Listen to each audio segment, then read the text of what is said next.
Só a aula passada a gente viu a parte de partição ordenada, e nessa aula a gente vai ver a questão da partição não ordenada. Então vamos lá, o raciocínio de partição não ordenada é semelhante à partição ordenada, de modo que a única diferença é a questão da ordem. Quando eu falo da ordem, pessoal, é da ordem dos subconjuntos que serão formados, tá certo? Ou seja, nesse caso aqui, a ordem entre os subconjuntos não vai alterar no resultado. Como assim, professor? Vamos ver esse exemplo aqui, ó. De quantas maneiras podemos distribuir 12 pessoas, certo?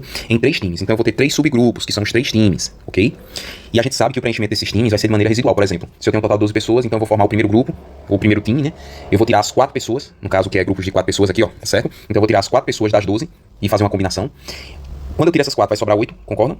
Aí as 8 pessoas restantes eu vou fazer o segundo time. Então eu vou fazer combinações de 8 a 4, ou seja, de 8 pessoas e distribuir em 4 posições, essas 8 pessoas.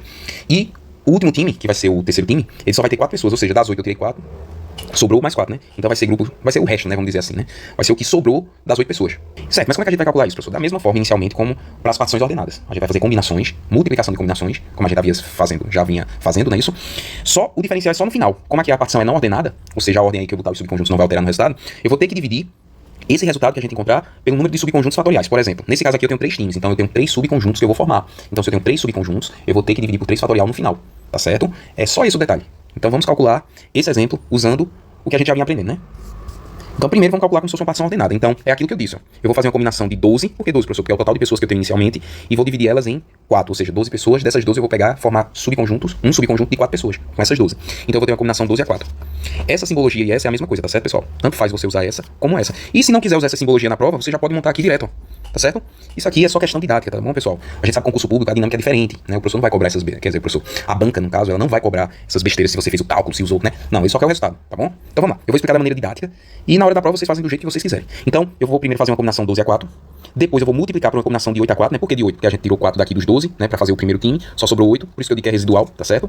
Então aqui, ó, a combinação agora de 8 a 4, e desses 8 que tinha, eu selecionei 4, só vai sobrar quanto agora? 4. Esse último subgrupo aqui, esse último subconjunto, como eu já havia dito, ele sempre vai ser vai ser o resto, né? É o que sobrou. Os 4 que sobrou vai formar o último grupo e acabou. Ninguém sobra. É interessante nessa situação aqui dizer que ninguém vai sobrar. Tá certo? Ninguém sobra. Tanto na partição ordenada como na partição não ordenada. Tranquilo, pessoal? Vamos lá. E agora, o que é que a gente vai fazer? Agora a gente vai montar as combinações. Então eu tenho a combinação 12 a 4, aí lembra da expressão da combinação. Como é a combinação da combinação? É n fatorial dividido por p fatorial, n menos p, n, isso aqui é um n, tá certo? N de navio. N menos p fatorial. E agora? Para a primeira situação, eu vou ter 12 sendo n e p sendo 4. Então vai ficar 12 fatorial dividido por p fatorial, que é 4 fatorial, 12 menos 4, ou seja, que é n menos p, 12 menos 4 fatorial. Até aí, beleza? Pronto. Aí aqui eu vou fazer tudo na sequência, tudo de uma vez, para ficar mais fácil.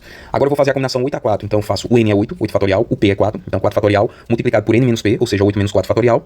E o último grupo, pessoal, não precisa montar isso aqui, ó. Isso aqui. Uma combinação 4 a 4, o resultado, quando o n for igual a p, aqui sempre vai dar 1. Então isso aqui nem precisava colocar, tá certo? Eu coloquei só para o material ficar bonitinho, mas não precisava. Aqui é 1, tá certo? É o residual, é o que sobrou. Só sobrou uma situação para o último grupo, que são as 4 pessoas que sobraram, tá bom?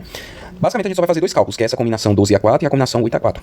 E agora a gente vai aquela questão da simplificação. Nesse caso aqui, como eu sei que 12 menos 4 vai dar 8 fatorial, eu vou desenvolver o 12 fatorial aqui, ó, até chegar no 8 fatorial para poder fazer a simplificação. E esse 8 fatorial aqui eu vou desenvolver até chegar no 4 fatorial para poder fazer a simplificação. Então vai ficar isso aqui, ó. Vê como é simples. 12 vezes 11 vezes 10 vezes 9 vezes 8. Parei no 8, porque aí eu posso cortar 8 com 8. E ainda sobrou o 4 fatorial, né? Se vocês olharem lá em cima, sobrou o 4 fatorial, que é 4 vezes 3 vezes 2 vezes 1. E aqui o do 8 fatorial desenvolve até o 4, ó, 8 vezes 7 vezes 6 vezes 5 vezes 4, porque eu posso cortar 4 fatorial com 4 fatorial. E embaixo eu vou ter 4 vezes 3 vezes 2 vezes 1. Esse 1 aqui é aquela combinação 4 a 4. Se não quiser colocar, nem precisa, tá certo? Eu boto só pra questão, pra deixar o material certinho, tá bom? Pronto. Agora eu vou fazer as demais simplificações. Eu posso fazer do jeito que eu quiser, ó. Por exemplo, eu sei que 4 vezes 3 é 12. Então eu posso fazer aqui, ó, cortar o 4. Poderia ser até aqui em cima já, ó. Eu posso cortar o 4 vezes 3, que dá 12. Posso simplificar o 10 com 2, que dá 5. Ou seja, vê o que reduziu. O que é que eu vou ter aqui agora? Sobrou o 11. Eu vou marcar de amarelo. Sobrou o 11, sobrou o 5, sobrou o 9. E embaixo só sobrou 1. Então veja, já facilitei meu cálculo. Vamos simplificar aqui, ó. Eu vou fazer assim, ó. 4 vezes 2, que é 8. E 3 e 6. Quando eu dividir 6 por 3 vai dar 2. O que é que sobrou aqui agora? Sobrou 7 vezes 2 vezes 5. E embaixo só sobrou 1.